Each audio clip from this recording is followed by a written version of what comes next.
good morning, good afternoon, good evening, good night.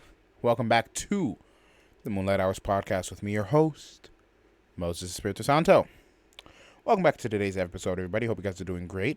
Hope y'all week's going good so far. Hope y'all last week was good. As always, excuse me. Aftermath of last week's episode, titled I'm Pissed, when I kind of went off of my job. Nothing has gotten better. I did have some good vacation time last week, though, which was really nice. I think I talked about it. Thursday we had off because of Veterans Day, and I took Friday off, so I had a 4-day weekend. And it was great. I slept a lot. I was actually able to sleep in each day, and if I woke up early, I was actually able to go back to sleep, so it felt great. I'm tired today, obviously, but this is because I worked 11 hours today, and tomorrow I'm working 12, and Thursday as well, because I'm trying to work as much overtime as I can, trying to make that as much bread as I can, as always. But yeah, I am better, less pissed off, still pissed off. I talked to my boss last Tuesday. We had a coaching session.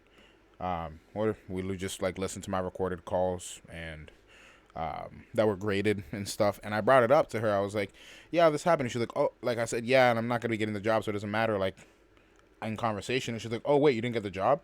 So yeah, they don't keep anyone in the loop. None of my bosses in the loop until it actually happens. They'll be like, yeah, they're going. And I told her, yeah, and I told her the reasoning. And she was kind of pissed off for a little bit with me.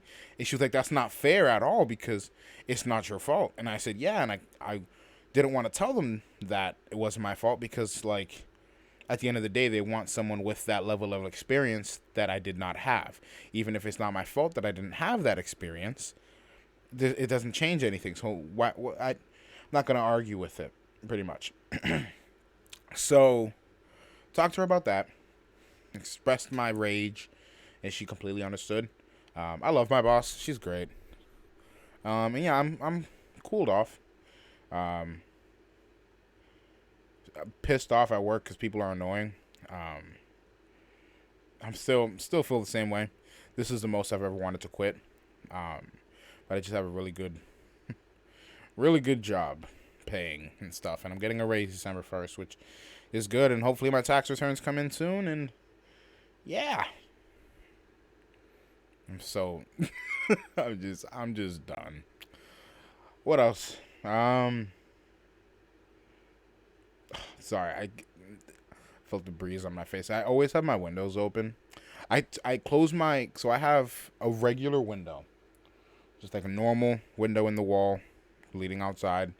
And it's one of those windows where you can open the top or open the bottom, and I have both open.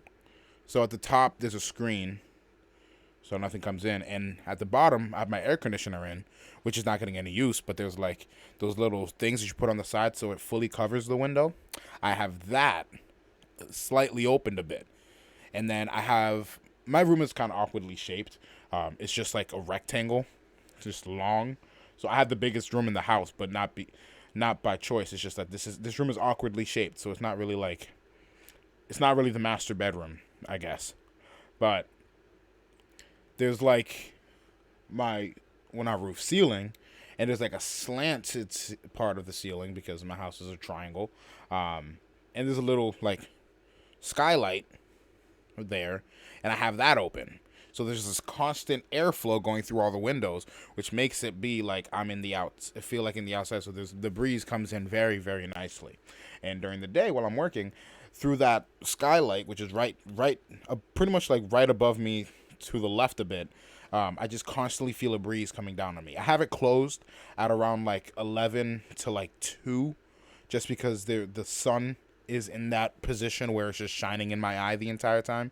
So I don't want to deal with that. So I close it then. But anytime between there's the breeze, and I sleep with all my windows open. I love sleeping in the cold. It's just I sleep a lot better because I'm a naturally hot person. If you know me, I sweat sitting down. I'm always hot. So living in this cold environment constantly, which would be cold to other people, to me it's kind of just normal. It's comfortable. I enjoy it. I sleep soundly. I curl up in a little ball, and it feels great. It feels great. Enough about that. What else is going on? Pokemon Pokemon Brilliant Diamond and Shining Pearl is coming out this Friday. Now, here's the thing, right?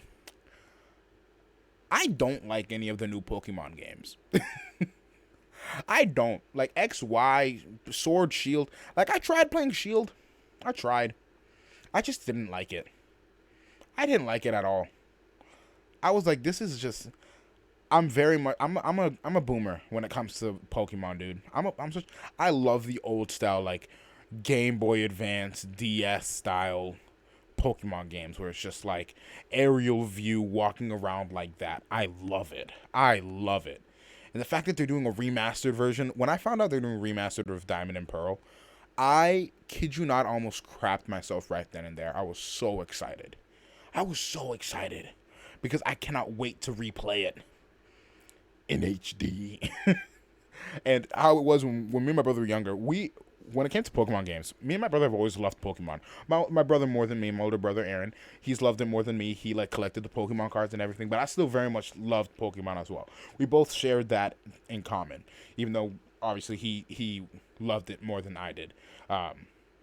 But like it got to the point like we would be playing like the Pokemon trading card game. Like I still remember how to play it. It was great. We had so much fun with it. But growing up, we would always have like the Pokemon games, and always it was he would get one and I would get the other Pokemon game. So like when Diamond and Pearl came out, he got Diamond, I got Pearl. It's more, excuse me. It's more just it's just because like it was always because Diamond, whenever like the first one that came, the names like Diamond and Pearl, Black and White, and then Platinum came out for Diamond and Pearl. Platinum was mine, 1,000%. I don't know. Whenever it came to the third one in the series, I really hope they make like a like something Platinum because Giratina. Oh my gosh, kill myself. No, I'm sorry. No, I love it. I loved Platinum because I just love the legendary. It always was based off of the legendary. Whoever was like more like elegant and more like, it's always been with me and Aaron, we've always been drawn to like the same type of character in like video games. Aaron was always more like the rogue. He was the hacker. He was the mage. He always was that kind. He always played DPS when it came to that type of stuff. While me, on the other hand, I was always the tank. Always the tank. Without a shadow of a doubt, I was always the tank in anything. I would always brute force my way, while Aaron was more on like the stealthier side. It has always been like that. We've always had that vibe. As the years progressed, like he kind of embraced his tankiness in certain video games. I embraced my stealthiness in certain games. But it was always like that. So when it came to like Diamond and Pearl growing up, Diamond had I forget. Wow. Oh my gosh. Why can't I remember? Oh my gosh, I can't remember the legendary's name. No. Because Platinum, my Schnookums Giratina, or Giratina, however you want to pronounce it. Wait, why can't I think of the name? Hold up, I'm searching it up. I'm so stupid. What? Dialga. Oh my gosh. Wow, how did I forget that? And I already knew automatically Palkia, but how did I forget that, dude? That's kind of stupid. That's so dumb. I'm such an idiot. I'm sorry. But yeah, I don't know. It was more like, and also kind of he was drawn to it because it was blue. His favorite color is blue, but it was very much like Palkia looks more like the brute out of the duo, pretty much. He's the tankier one. Diamond is more like the more Dialga is more like the the classier one in a sense. It's always been like that with me and Aaron.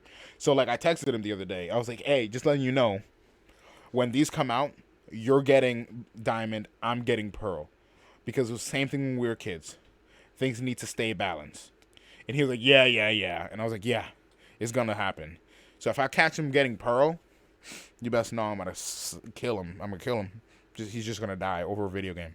But yeah, that's coming out today out of nowhere. So it's Monday, by the way. Today out of nowhere, when I'm recording this is Monday, I get a message from my brother being like, "Hey," I'll read the message out exactly. He gave no context. He didn't say what it was for, but I was like, "What?" But he sent. Hold on. Today is Xbox 20th anniversary, and they announced the multiplayer comes out early today, in all caps. You can download it right now. And I was like, multiplayer for what? And then I put my phone down, I kept working, and then I see a message from my little brother saying, let's go! And I was like, all right, I checked our group chat with us three, and he sent a message right before saying Halo, and I just said Pog back, and I was like, Jesus Christ. I was kind of like, ugh, come on, dude. I I I was really like holding off on playing, releasing that demon that I have that demon that I have locked away inside of me when it comes to multiplayer online first person shooters. Now, here's the thing, right? I wasn't a god at the video games. I wasn't like the best player. Like I would get like 7.3 KD, like that garbage. No, I was never that good, but I was decent. Probably the best one I was at was Black Ops 3. Like I was really good at Black Ops 3. And Modern Warfare 3. But I don't know. It releases a part of me that I want to keep contained. No. No. I don't know. I took a break from first person shooter games, like online first person shooters, because I still play like the campaigns of the Call of Duty games and like Borderlands and stuff like that. Like I still play first person shooters, but when it comes to like online multiplayer, I took a break a while back. It just was taking up a lot of my time, and it wasn't like my mental health was decreasing with it or anything. It was just like I was never a toxic player. Like, thankfully, I was never, like, the yelling, cursing, yelling racial slurs type of guy. And I wouldn't rage and, like, break my controller and stuff. I wasn't at that level, but it just consumed my life. And after a while, like, I kind of had to stop playing it because I was given a lot more responsibility at home where I wasn't able to play online games, like, as much as I wanted to. Like, the last game that I was playing, like, consistently was Overwatch before it got sweaty and annoying. And people are freaking so toxic in Overwatch now. I hate it. But I would find myself having to like pause the game or like leave the game because like I couldn't finish because someone needed something in my house. And someone needed my attention. So I kind of had to like take a stop from it for a while because like I just had those responsibilities that I couldn't ignore and I didn't have the time to do it. Now, I still have those responsibilities, but I stay up late enough where I can play those type of games, but I choose not to. Because, I don't know, it's just a weird feeling. But now, I told myself, like, I'm going to get back into that world when Halo Infinite comes out. And I was like, yeah, it's coming. And I realized, like, last week, I was like, oh, wow, it's coming out December 6th. Like, that date is coming up soon. Am I ready for it? And then I get that text message today being like, they just released a multiplayer. And I was like, oh, I was so close. I really have to play this game now. So tomorrow night, well, tonight, when you're listening to this, Tuesday night, I don't work Wednesday, so I'm going to be streaming Halo tonight. Well, for me, tomorrow night, but for you guys tonight, if you're listening to it the night that the day the podcast comes out, Tuesday night, I'm gonna be streaming it, and then also probably Saturday, and then Thanksgiving weekend I'll probably stream some more. But I've also been playing. I'll talk about the streams as well. But yeah, I'm gonna be playing Halo Infinite. Yeah, and then I found out. I thought Battlefield 2042 was coming out next year, but it's coming out this Friday too, and that's something there's just so many things that I want to play that are just gonna be taking my energy these next few weeks and for the rest of the year and probably then on. And also freaking Spider-Man Miles Morales. I think I talked about it. I talked about it on stream. Spider-Man Miles Morales is my comfort game. Same with the regular Spider-Man game and more Miles Morales. Is because last year I played it peak. So I talk about it all the time. Like, holiday season at my job is the worst, and it was the only thing that kept me sane. Like, during that time, like, I would clock out of work, go straight into playing Miles Morales. And Miles Morales, it takes place in like winter and it takes place around Christmas time. So like there's those Christmas decorations in the city and stuff like that. So I was living for it. Oh my gosh, I loved it. Just seeing that vibe and like feeling just feeling it, feeling that Christmas vibe from the video game. So anytime I play it, I love that vibe. So I'm gonna be playing that this for the rest of the year too, this December. I'm just gonna be playing a lot. I'm gonna be playing a lot more video games. So I set a rule for myself saying that I wouldn't play video games during the week. And I'm saying I set a rule for myself that I wouldn't play video games during the week. It wasn't really a rule, but it was more like so I can have good sleep and be alive the next day. I'm not gonna play video games during the week. And I kind of abide about that. Obviously, I've had those days where I was just like, I'll play a video game because I have the time and I want to. I'll do it. But, like, I don't really have the energy to play video games during the week. But, yeah. And also, I was going to say Forza. I used to say Horizon. When it came to, like, things on the horizon, like, oh, we're talking about things on the horizon, I would say Horizon. But when it came to, like, the game, or there was this, like, app that we would use to, like, edit save files called Horizon, I would say Horizon, because I didn't process that those two words were the same thing. So I was like, yeah, Forza Horizon is like it's Horizon. I was like, oh my gosh, that's the same thing, and I would say it a lot. So Forza Horizon 5, it is so much fun. That's another thing. I'm getting a wheel. I'm getting like a racing wheel. I don't know how to drive, but I'm still gonna get one because I really want to. I've been wanting to get one for years now. And I'm gonna be getting that. So that's another thing. Like, there's a lot of things that are gonna be coming to the stream. I'm gonna be playing Halo. I'll be playing Battlefield. Why do I say it like that? Battlefield 2042. I'm not going to be playing Pokemon on stream, but I'm going to be playing Battlefield. I'm going to be playing Halo. I'm going to be doing racing games once I get that wheel. And I've recently discovered, well, I didn't discover it, I already knew about it, but I recently started VR chat. It is some of the most fun that I've had on stream in so long. It is so funny, dude. People there are hilarious, but also people there are kind of stupid and cringe. Like, I realized the hard way that I'm not the type of person to make friends online. Like, I very much am better with, like, at least meeting them in person. Even if that means, like, I'll talk to them only online for a while and barely see them in person. Like, I need to meet you in person and get to know you physically for us to have a long-lasting relationship, like a good relationship. To an extent, there's also like those people who I haven't met in person but still have like decent relationships online. But like these kids, like I go into like this world in VR chat, and I'm walking around like tomfoolery is at a sky high, messing with everyone, having so many laughs, and then like I go into this room and there's just these like three people having like an insanely deep conversation, like insanely deep, talking about like stuff happening in school and like relationships and stuff. I'm just like, yo, this is a video game, bro. Why are you like, it was just cringe to me because I knew they were like 15-year-olds. I'm just like, ugh, I hate it. I know exactly what they look like too. But yeah, it was cringe, but it was still a lot of fun. So that's going to be happening on stream a lot more. I'm going to be changing my name. Obviously, I already talked about it. Changing it come the new year. And yeah, video games, dude. Video games. And also the freaking Spider-Man oh my gosh, the Spider-Man trailer is coming out tomorrow. I don't know what to expect. After those two posters that came out, I really hope they're not that underwhelming, dude. I really hope, but I don't know. Who knows? What else is going on? Oh, happy November. I forgot to talk about it. It's No Not November. That is the stupidest concept I've ever heard in my entire life. This trend, No Not November, Clowns. If you participate in it, I'm sorry, but you're a certified clown. Come on, Chief. Like, come on. Like, I get it. I respect and salute the people who are genuinely doing it just to prove to themselves that they can do it.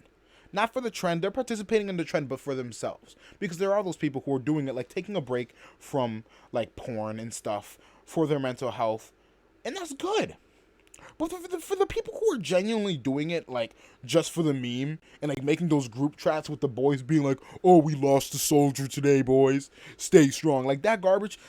Shut up. It's stupid. Like, obviously, like, yeah, I get it. It's fun, but it's so dumb. It really separates the boys from the men. And the girls from the women, in my opinion. Because girls be participating in it, too.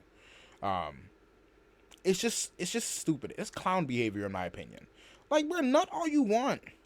Why put yourself in pain for a month for a meme? Come on. Enjoy the nut.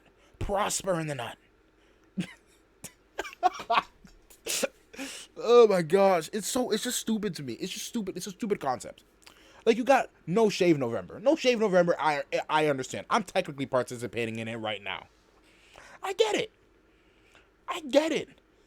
No Shave November, don't shave for a month. That's an interesting one because you're not, like, hurting yourself. You're just hurting your appearance, which isn't really important. Now, that's a trend, like, that I'll stand behind. Like, oh, yeah, it's just a fun thing. Don't shave for an entire month. See how long your hair will get. See if you like the way you look at the end of the month. Stuff like that. But what do you get at the end of November for No Nut November? December 1st, you're going ham already. If you last the entire month, you're going ham right away. You didn't learn anything. You just did a nut for a month and put yourself through that pain and temptation. Clown behavior. I'm sorry. People are just, I don't get it. I've never gotten it. Even when I was in high school, dude. I don't get that crap. It's just dumb to me. It is just dumb. Hold on, my lips are chapped a little bit. Nut all you want, kids. It's healthy. And if you're from my church, and you went to church with me at any point, or if you're like a church leader, I'm expecting your DM telling me otherwise. You can throw as many scriptures as you want with me. I'll send you statistics on why masturbation is good. Pornography, porn addiction, that's a big no-no. But masturbation, I'll fight you on it, Chief. I never listened to your words in church talking about that crap. Sex before marriage garbage. Being like, oh, it's a sin. If you love someone, go ham. I'll fight you on it. And I'll win.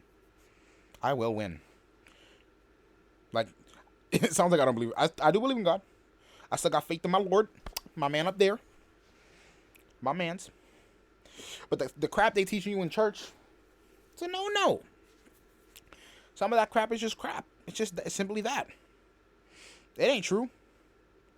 The Bible, yes, I do believe in parts of the Bible. I believe in God more than I believe in the Bible. The Bible is a book written by men, and men are absolute idiots. Clowns, you might say. Stupid. Like, it's a book written by a bunch of dudes. And what do dudes do? Make a stupid trend called No Nut November. Simple as that. Come on. I'm sorry. No, Moses, don't do that. Jesus Christ. Don't. Yeah. Yeah. Church is stupid. But that's a conversation for another day. That's a conversation when I have Bree on. Talking about the church. Lord Almighty, do I got a lot to say. And she does too. Oh well, let's move on. Am I the a-hole? Let's do that. Why not? I don't got nothing else to talk about today. I got a few stories pulled up here. 5 to be exact. We're going to do those. First one here. Am I the a-hole for forcing my daughter to find her own way to a wedding because of what she was wearing? My My wife and I have 3 daughters, 19, 24, and 28. Our youngest, Jill, just started community college this year, while our 2 oldest have moved away to start their careers. Jill still lives with my wife and I, as she is attending college locally, and this saves her money. This past weekend, we were invited to my nieces and goddaughters, like niece and goddaughter, wedding a couple hours away. The dress code was semi-formal, so men were expected to wear suits and women in dresses. As we were getting ready to leave, Jill was taking her sweet time getting ready, and I was kind of nagging at her to get going. She had been out late last night before with friends, and I'm sure she was feeling the effects of that.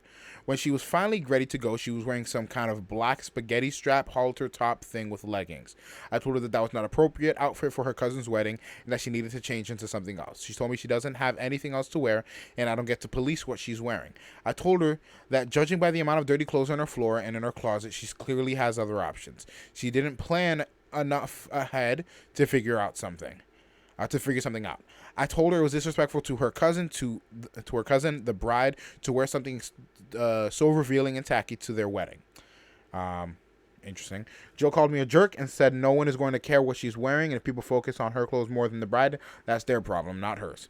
I told her in that case she can get how she's getting to the wedding is her problem, not mine.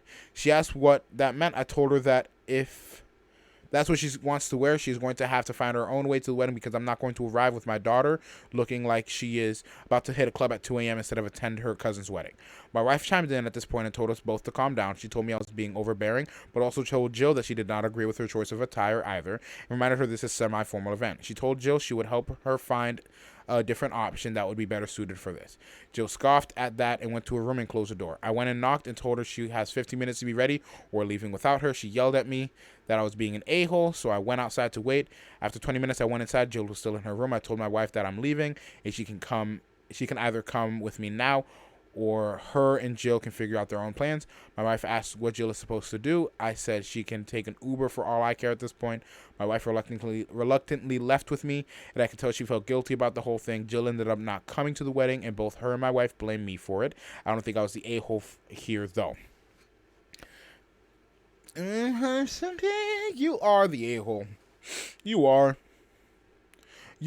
I get it. I get it. You're both the a-hole in your own ways. I get it.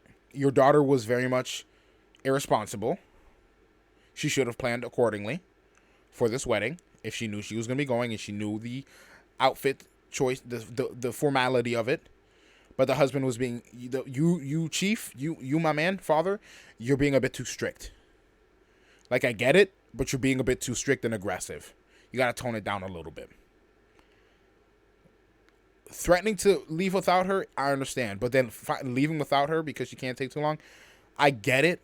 Because it's different if you're, like, going to be running late to it and you need to leave, like, now. But if, like, you were timing it and you were able to leave later, then that's fine. If you wanted to get there early, you could have. But if it was like you guys are already running late and you have to go, I completely understand. That's on the daughter's fault. But you were still the a-hole on how you approached the situation. You were very aggressive. Let's see what the other people have to say about this one. Not the a-hole. You're exactly right. Leggings and halter top are not appropriate to wear at a wedding that is set to be semi-formal attire. Shows disrespect to the bride. Understandable. Precisely at 19, I fully understood the difference between semi-formal and not, and there's no way I'd shown up. Yeah, people are saying, not the a-hole. Not the a-hole. I agree. So here's the thing. Like, you're not the a-hole in that sense on what the reasoning behind how you acted was. Like, I get it, she was very irresponsible, so in this case, she's the a-hole, you're not. But the way you came across it, I feel like you just came a bit too aggressive, so it made you look more like the a-hole. Simple as that. Moving on. Raise your daughter better. I don't know, she's already 19, you can't raise her much. Am I the a-hole? For telling my son that I was embarrassed to call him my son, and I hoped his wife left him. Yeesh. It doesn't edit at the top, but I'll read that after. I love my son a lot, but honestly, Haley would be better off without him. I know how that sounds, but she would be. He is the definition of dead weight, in part because she enables him. At times, I'm legitimately ashamed to call him my son. Excuse me. I'm so sorry about that. He has no job and refuses to look for one outside of his niche field, petroleum engineer. The heck? He's dependent upon his wife and provides nothing to her financially, emotionally, or domestically. Hey, physically, I hope he's doing good there, I guess. I'm sorry. Today, his daughter had to come home from school, and Haley called me asking if I could. Today his daughter had to come home from school, and Haley called me asking if I could. I asked why. I guess could pick her up. I asked why he couldn't, and she said he stayed up late last night and needs sleep. I mean, seriously? I swear I just feel embarrassed to call him my son sometimes. I picked her up at school, brought her home, went into the house to wake up my son, and we argued a bit before I told him he needed to man up and start bringing something to the table. He lectured me for saying man up instead of grow up, and I told him that when he acted like this, I was embarrassed to call him my son. He apparently told his wife about it, figures, and she says I was harsh, and he's trying his best. I told my son I hope his wife gets out of the relationship, and he told me to F off. So respectful. My husband also agreed with my daughter-in-law. So one saying that they can afford to have him lay around. My husband and I have had to pay their rent for them in the past, which my husband doesn't mind. Edit: if this was some rough patch, I understand. My husband had a rough patch early in his life, but this has been going on for 3 years. No, you're not the a-hole. You told him how it was. You're not the a-hole. You told him how it was. He needs a reality check. He needs a genuine reality check. If he's acting like this, I would love to know how else he acts, because this is very much, if he's a grown adult with a wife and kids and he has no job and doesn't do anything all day because he doesn't want to find a job outside of his niche field, petroleum engineer, that's on him. He needs to get a job, bring something to the table. Hey, maybe, I don't know, work in a call center. You can work from home there, champ, so you don't have to leave the house. And you don't need any experience in that field to work in it. You can just answer calls all day. Work from home. Simple as that if you don't want to leave your house. And it's easy. Yeah, you take calls all day and it's kind of stressful, but at least you're bringing something to the table. At least you're making an effort. But no, if you want to sit around all day, scratching your booty hole, go for it. Go for it. Stop being a dead weight. Stop being dependent on your wife. Your wife already has to deal with enough. She doesn't have to deal with... She already is raising your daughter. She doesn't have to raise a freaking man baby too. I'm sorry. I'm not sorry to the freaking husband, dude. I'm sorry to you guys for being angry. But that type of stuff pisses me off. Mom, you're not the a-hole. Find a new son. Or freaking abort him. I don't know. Moving on. Am I the a-hole? Oh, this is a long one. Oh, there's edit at the bottom. That's why. Am I the a-hole for admitting that I regret raising my ex's kid after what she did to my daughter? I, 56 male, said something in anger that, while at least partially true, maybe should have been taken to the grave. Legally, I have 3 kids, but played a father role to 4. The 2 relevant children to the story is my daughter, Michelle, 24, and her sister, Amy, 22, and my youngest daughter, Kelly, 21. Amy is not my daughter, but she and Michelle have the same mother, Jessica. When I was with Jessica, there was cheating on both sides, and the last guy she cheated on me with got her pregnant. After the DNA test proved that Amy was his, he bolted and stopped paying child support when Amy was 5. Jessica really struggled as a single mother, and Amy always felt bad that Michelle had a daddy while she didn't. And Michelle would tell me how guilty she felt. Sorry, 1 second, just making sure I got the names correctly. Sorry. Michelle would tell me how guilty she felt. By the time Amy was 9, Amy's the middle child in this. I just tell myself that I started making really good money and decided to pay a little more than the legally mandated child support, and taking Amy with me more. Jessica, Amy, and Michelle all love this, and by the time Amy was 13, she was calling me dad, which I didn't mind. That's sweet. Understandable. Sweet. So Amy is the deadbeat dad. Michelle is his actual daughter. Jessica is the wifey, and I guess Kelly hasn't been mentioned yet, but she's the youngest. I thought I was doing a good thing and helping my daughter foster a loving relationship with Amy, and showing all my kids that just because things don't work out doesn't mean you still can't get along. Apparently, I was a little too nice in teaching the importance of sharing too much, because Amy got a crazy idea in her head that it was okay to share a man. And Michelle caught her sleeping with Kelly's boyfriend, Jason, 22 male. Oof. The youngest. Amy begged Michelle not to tell, and that this was a one-time thing, and Michelle believed her until she found out that Amy was pregnant and eventually came clean. Poor Kelly. She wasn't in this whole story, and now she's freaking getting oofed. Kelly was distraught. I want to know what the freaking fourth child is doing. Kelly was distraught and angry at both Amy and Jason while hurt by Michelle. I Oh, okay, she's hurt by Michelle because she didn't tell him. I didn't hide my disappointment at Michelle and have made it a point to tell her so every time we talked. I haven't spoken to Amy in months, but Jessica recently said that I've spent enough time being angry to get over it and called me a hypocrite because I used to be a Jason. So Jason, like the boyfriend that cheated. I have no delusions about being the perfect partner in my past, but cheating with my family members is not one of my sins. About a week ago, Amy came to my house crying and saying that while she knows she messed up, she really needs my support. She literally came not too long after Kelly cried herself to sleep again upstairs over what Amy and Jason did to her, and I calmly asked her how I can give again what I know regret. Sorry. And I calmly asked her how I can. Sorry. I calmly asked her how can I give again what I know regret giving in. When I know regret giving in the first place. What? Then shut the door in her face. I then sent Michelle a text while I still loved her. Amy was no longer welcomed in my life and to never bring her to my house. Oof. I calmed down a bit, but I still feel like being involved in Amy's life was a bad choice, so am I the a-hole? Edit, okay, I've been in and out of here because I had stuff to do, but I keep seeing things that I wanted to make everyone clear. What Amy did wasn't a mistake. It was a series of choices that she made and obviously would have continued to make if someone else hadn't ratted her out. 2. Michelle didn't tell Kelly what Amy and Jason were doing until after she found out that Amy was pregnant, which was before Kelly and Jason moved in together. Meaning Michelle stood by and watched her sister move in with and become financially tied to someone who was cheating on her. That's why Kelly and I are most upset about. Yes, Jason is equally to blame as Amy. He's just the one contacting me.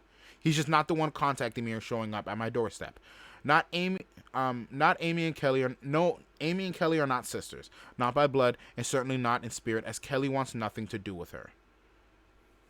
Okay. Okay. So, from what I'm seeing, Jessica, the mom, her daughters are Amy and Kelly. Amy and Michelle. Michelle is the one. So Amy's the cheater. Michelle is she's the oldest. She's the eldest. She's the oldest. She didn't snitch. Kelly just got caught up in everything. Poor Kelly.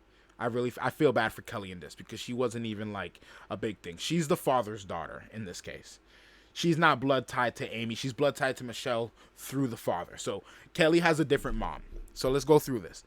And then the fourth child, I guess unimportant. Unimportant in this story. Poor fourth child. I'm thinking about you, sweetheart. Don't you worry. So, this is a tricky one. This is tricky. I'm spending a lot of time on these Am I the A-holes. I gotta maybe like cut down on one. Let me check the next two, see which one I want to do. I'll probably just skip these last two and just leave this one because this one's complicated, right? So I'm just gonna go down a list of who's the a-hole in this case. Jessica's the a-hole for. Actually, she's not the a-hole. Jessica didn't do anything. She's good. The mom, she's in the clear. Then we got the eldest, Michelle. She's the a-hole because she didn't tell Kelly soon enough and let her get deeper into the relationship with this dude and then kind of screwed everyone up. The only one in this case who's not the a-hole is poor Kelly and Jessica. But Jessica doesn't really matter. Poor Kelly. I feel really bad for Kelly. Kelly, if you're listening to this, I'm sorry. Can I give you a hug? You're 21, female. I'm 20. I'm turning 21 next month. We can make something of this. Wow, I am a scumbag.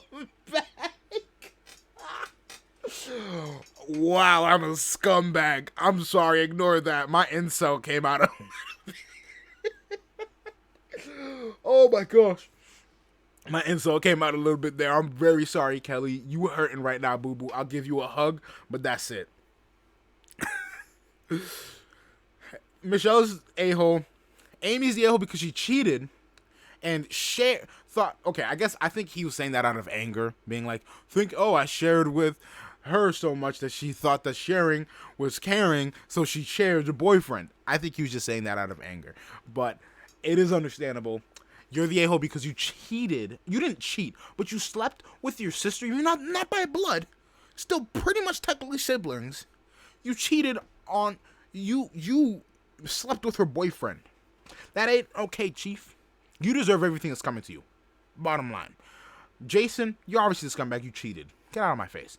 Kelly, Schnookums, I got you. Give me a hug. Now, Papa, the one who's freaking signing this, you are not the a-hole. But at the same time, you kind of are. But at the same time, you're not. You're not. And here's why. You're not the a-hole because you understand. Kelly is your daughter, not blood relative to Amy at all. And you get it. I get it. Kelly is your daughter. Seems in this case she might be your youngest. Might be. So obviously you have special. It's the youngest is always the loved the most. So you're taking care of her in this time of need. You're getting the aftermath from Kelly. So it's understandable how infuriated you are that someone hurt you, especially someone who is so close to you in this area and so close to her as well. So I understand you're not the a-hole in that case. I don't think you're the a-hole really at all. I get that you were angry. You are the a-hole, I guess, because you said what you said to Amy, but it is honestly understandable. You did raise this girl, you do still love her, but you don't want her in your life because of what she did to your daughter. It's completely understandable. It's completely understandable. I got no beef with that. So I'm gonna say, end of the day, you're not the a-hole. It's understandable. I get it. So, not the a-hole. Let's see what the comments say. First, top comment. Not the a-hole. A lot of people would disagree, but the fact she expected to be treated as if nothing happened when she slept with her quote-unquote sister's BF and got pregnant as a result. Oh, I forgot that she got pregnant. Yeah. You did a kind thing raising her and helping her, but if she is repaying you in your bio kids by doing things like that, maybe it's right to get out of your life. Yeah, understandable. Completely get it. I guess people are calling him the a-hole in this case. Huh. Yeah, you're not the a-hole. You're not the a-hole. She is. She messed up. You're completely in the right. You didn't have to raise her, but you did out of the kindness of your heart. So it's completely understandable that you reacted that way. Give Kelly a hug for me. Simple as that. That's it for today's episode. Thank you so much for joining. I really do appreciate it. New episodes every Tuesday, 6 p.m. Eastern. I'm going strong with this. I don't plan on stopping anytime soon. I don't plan on skipping days anytime soon. I'm going hard through everything. My birthday episode is going to be busting. I'm going to be drunk. I'm kidding. I'm not going to be drunk. I probably will be drinking. I'll probably bring my friends. I'll probably do my birthday podcast. I'll probably do it live. And with my friends. And I'll like post the audio version, obviously. Then I don't if I'm even doing stuff, because if I'm doing something on my birthday, I'm not gonna do that. But who knows? It doesn't matter. I appreciate all the support. I really do. You can catch this podcast on I'm pretty much sure all podcast platforms, especially Spotify and Apple Music. It's on there. Links in my bio, like the link in my Instagram bio and in the stream bio. It'll show the Linktree, and it'll show like all my links, and there'll be a podcast link that brings you to my Beacons page, and the Beacons page will have everything there. It'll say Spotify, Apple, YouTube, and then other platforms that you can go to. Excuse me, sorry about that. Share with your friends. I really do enjoy making this podcast. It is a lot of fun. Just kind of word vomiting, but I really do appreciate you guys constantly listening to it. I love seeing the numbers go up on the amount of people. When I was doing this podcast last year, it was literally like a hit or miss on which episode. Like certain episodes, I would be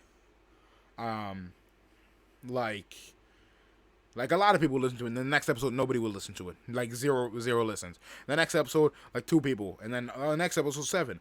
And this one it's been consistent. Like there's been a consistent amount of people listening to each episode, which is nice, and I love seeing it because I really do enjoy doing this for you guys, and doing it for myself really because it's very therapeutic for me being able to speak freely and to the void pretty much. But I digress. Peace and blessings, love and happiness. Stay safe, stay happy, stay sane, stay hydrated. I love you all. Be kind to one another. That's all we got left. Hug someone this week. Kiss someone this week. Show some love to someone. Tell someone you love them. Encourage people. Do something to show your gratefulness because Thanksgiving is next week. I'm going to say the same thing next week, but love each other as I've loved you. Have a great week. Have a great night. Enjoy your life. Bye.